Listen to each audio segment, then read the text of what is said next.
Welcome back to Basin Motorsports for another day here in the garage. So today I'm going to work on something I've had in my mind for a while, and that is to make custom wheel well liners to go inside the wide body flares. So in order to get started on this project, the things I'm going to use is basically some basic clippers, and I have two sets of OEM wheel well liners. One set is going to be from the 92 that was wrecked and salvaged. The other set is the original set from the 1980, which now has become the WideFox.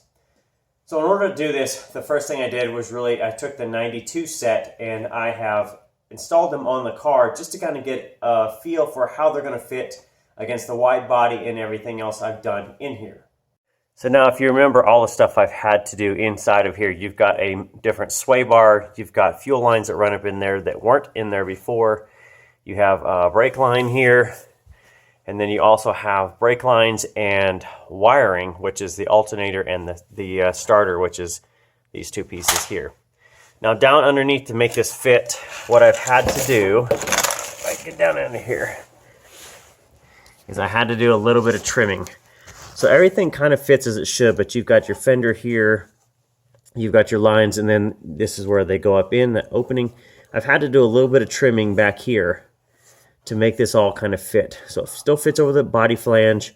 There's no bolt hole here, but it does fit inside the fender. And then on the front hand side, you can see I've had to put a hole in there to be able to put that to the body. And then this is some wiring that wasn't there before, but is now there because of the wire tuck. Now you can expect that the normal wheel well liner is going to be short of the wide body fender because it's a wide body fender. But you can see that it's probably somewhere upwards of maybe 3 inches or so, this is a 3-inch wide body fender, so you can expect that it should be short. But you can look all the way around, and it connects basically at the bottom, but nothing else. So now that I kind of know how it's going to fit, what I need to do is basically cut the edge. So this is the inside. You can see where this goes flat, and then it curves down to where it would normally connect to the fender. What I'm going to do is I'm going to take this one out, which is the 92, which is a little bit bigger this way, and I'm really just going to cut off this very edge here. That way it will stop, and then I know somewhere out here is my fender, which I can then make kind of like the bridging part that will go from this edge out to the wide body fender itself. So some of you guys may ask why I would build some of these. And so my car is mostly a street car. Yeah, I would like to take it to the track and all that, but the reality is this car is going to see far more street. And I live on a 3/4 mile drive that is gravel. So having 200 wear tires and the 315s on front and rear, these things throw a massive amount of dirt and just basically pebbles, rock, whatever.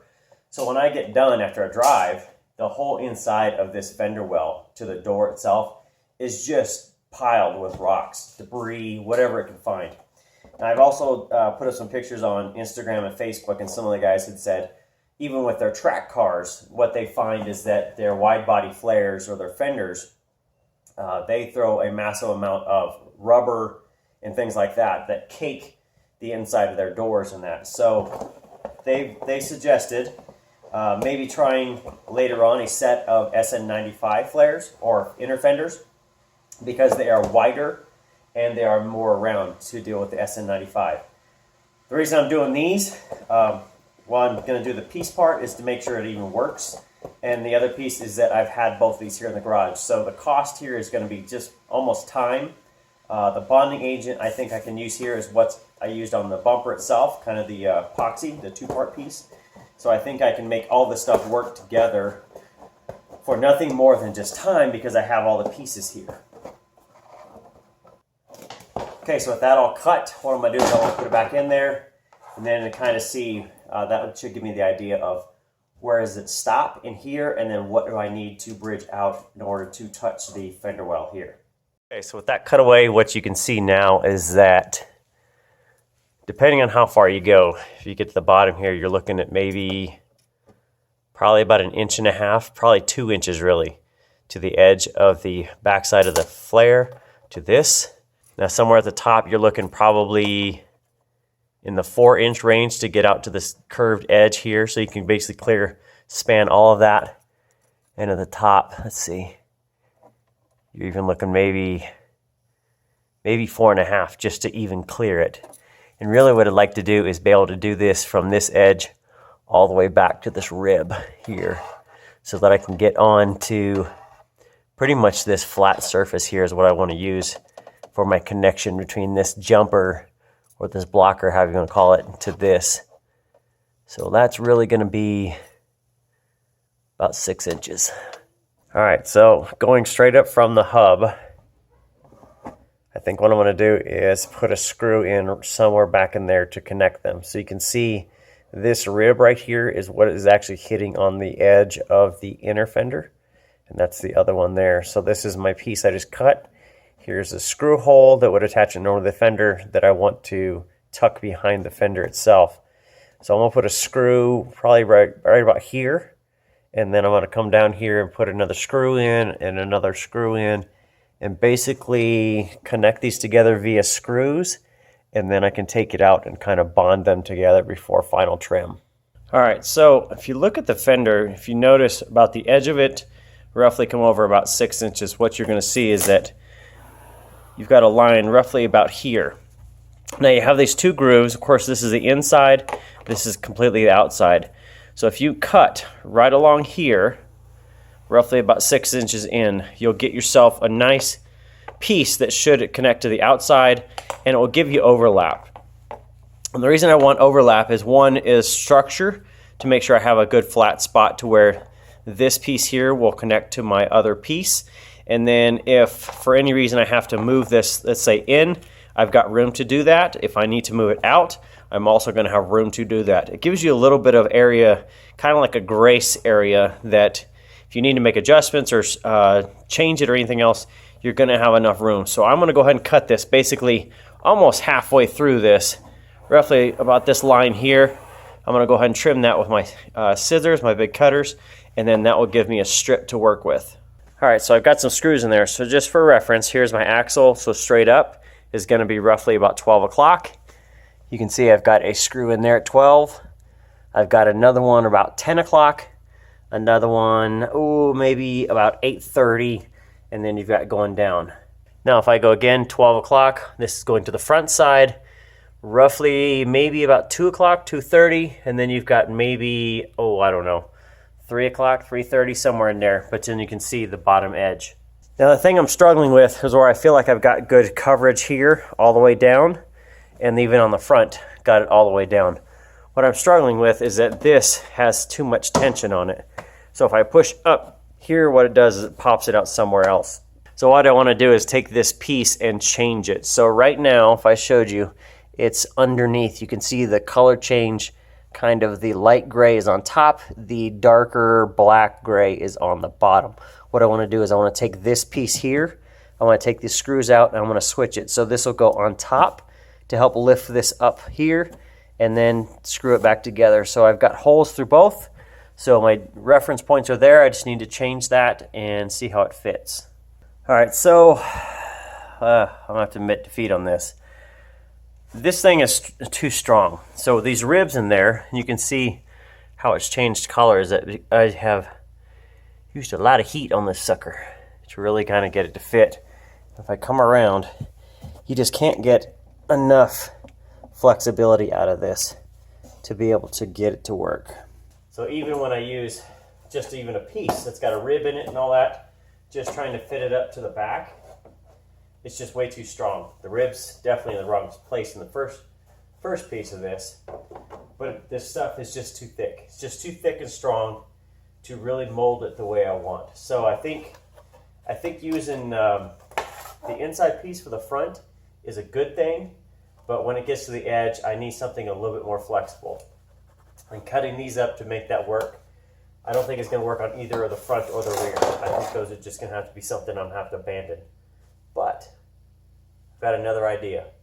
So I'd say at this point you're probably thinking, what's he got up his sleeve for plan B? If plan A, which was the, this is really going to work, didn't work.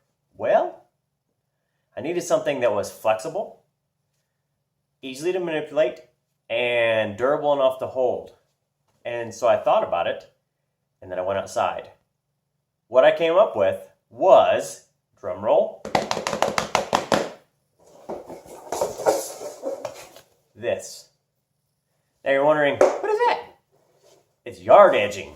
And you're thinking, are you serious? Oh, I'm totally serious.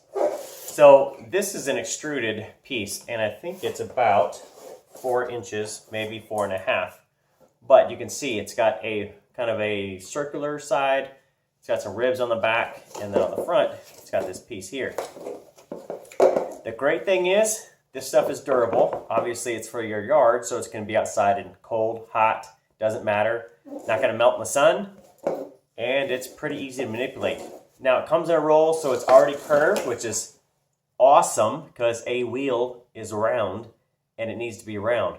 So what I've done is I've taken one that's approximately the length of the circumference of this wheel well and started cutting. So what I came up with was something that ain't so bad. Now, it's not an exact perfect fit, I'll say that for sure. And at the top, it really barely covers, but it spans the gap. And the nice curved edge there, kind of the bell shape, or whatever you want to call it, fits nicely behind the wheel well or the edge of the fender. So you go all the way down, screws are just holding them together. And if I show you looking up, you can see it fits nicely behind. It's got a little bit of gap at the top, but not so bad. I think that's livable. And then I've just cut the edge, basically shaping it so that it goes down with the fender. I'm gonna have to do a little bit of work right there. Obviously you can see not exactly a perfect shape in there to fit. It's got a little bit of a gap there, which will catch a lot of stuff. So that's something I can fix with just an extra piece, kind of shape it in there, get it all in. But that ain't so bad. That's not so bad. All right, so with it taken back out, it comes out pretty easily. Thankfully, the edge is flexible enough that it really isn't too hard to come out. You can just kind of see the shape of it. Now again, it's just an extension. Nothing fancy, nothing exciting about it. And even the cuts, they're kind of jagged in that. So what I think I want to do is take this off. I think I'm going to make a duplicate of it and then make the edges longer so you can kind of see that gap there is, you know, kind of funky in that. So I can kind of replace that. Got extra material. I've got a whole roll of this stuff. I actually have 3 rolls of this stuff that we just kind of had laying outside, and I thought, well, we'll give it a shot. So I'm going to leave this alone on the front for now. I'm going to go work on the back rear, and then we'll see how that turns out. But I think this is pretty good. This is you know, for a limited street car, limited track car kind of deal. This is going to keep a lot of crap out of the door jambs and that. So I think this is a pretty good shape. Okay, so looking at the rears, what you'll see is that I've cut it a little short there, so I need to make this a little longer and then wrap it around to the bottom. But this has a great edge between the flare and the actual metal, so it will fit well. You kind of see it wants to pull out there, so I'll work on that. Otherwise, it fits very well up and around. And then on the front, you can see it kind of comes down and around. Now, it does wrinkle a little bit there, so I'll have to work on that. That's some heat, and then I made a relief cut in it, and then you can kind of see, as I scan down here, I cut it short just to be sure. What I'll do there is I'll cut it long, and then I'll also wrap that down and then shoot it from the bottom so it seals that. And that way, if I show you, you can see all the rocks and everything else in there. Those things just throw some serious dirt. Now, I'm not sure how I want to seal this at the top. You know, I may shoot the bottom and make it push up in, because once it's up and in here like this, really this is pretty darn strong. And it's actually touching here all the way around. It touches. So this will actually seal pretty well, keeping dirt up and out. And really where I struggle is at this area here. Because it, you know, the dirt flings up and in. So where I really struggle is getting in like here, down in here. So if I can seal, I think probably this last 15 to 18 inches, seal that down, what you'll get is that that will be in great shape. So I will probably just do that. But there's the rear. I think that's the game plan. I think I have the fronts, I won't say figured out, but I think I have a pretty good idea. definitely have a really good idea on the rear. Now it's just a matter of probably getting some more material, bringing it in here really quick, and cutting everything a little longer than I have it so that I can kind of fine tune it. And at least on the bottom edges, probably on the fronts too, I can wrap them around, and that way kind of shield the bottom from dirt kind of kicking up and into the fenders. I think this is going to work, guys. I really do. Give me some time here, and I think I'm going to, I'll show you the finished product, but I think you guys know exactly what I'm going to do, other than I just need to now just go duplicate the pieces, leave them a little long, and kind of show you the end result. But fingers crossed. I think we got a plan. I think we got a plan. Okay, here's where I'm going to leave the front. It's all the way around, and it's nicely done, tucked in there. The only place that it's not like perfectly tucked is right there, but I think that's going to be enough to keep stuff out of the door well. All the way around and coming around there. Now I've got a little bit of gap there, which I think is going to be okay because you can kind of see it's got an exit point. So I'm going to try that before I start adding a bunch more material. So I've got a little bit of gap. We'll see how that does. The front's good. It's got a clip there to hold. And then these screws on the top, you can see there's a gap. So I obviously didn't do the epoxy. I'm going to try it with just some screws and then some clips on the back kind of holding it together, the two pieces. I don't think the screws are going to back out, but then we'll see. We'll see how it goes. This is a trial. So now on the rears, I do feel pretty good. They wrap in there nicely, and it's really a tight fit between there. So these go all the way up and around.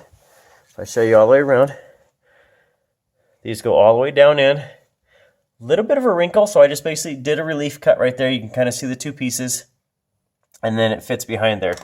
Now again, this one has a small, teeny little gap right there, so we'll try that to see if it fits or not. But if I show you the bottom, you can see there's a couple rivets holding it in there, and all that is riveted to metal, so I think it'll stay.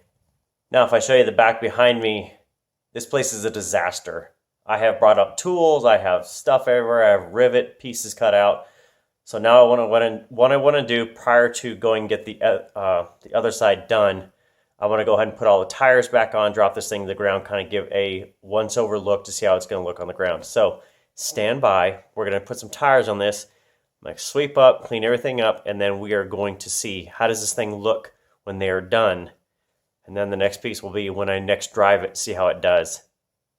All right, guys, so that is it. That is how you can build some wide body fender inner fenders using stock pieces and then some, could we call it aftermarket? I don't think so, but anyway, that's one way I'm going to do it. Now again, this is really all a trial. I don't know if it's going to last long term. Shoot, all of this stuff I've been doing, who knows if this is going to last for 3 years or 6 months, or I don't know. So what I'll say is I'm going to put some miles on it this year, and I'll just keep evaluating it. I'm sure I'm going to take wheels and tires off a little bit, just to rotations or whatever I'm going to do this year.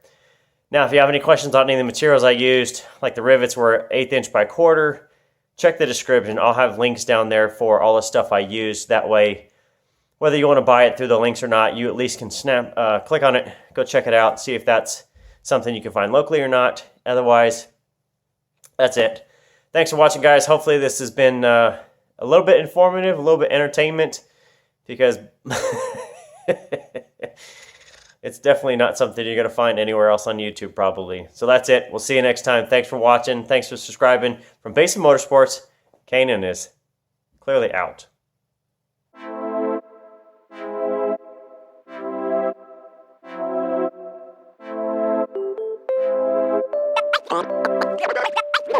One.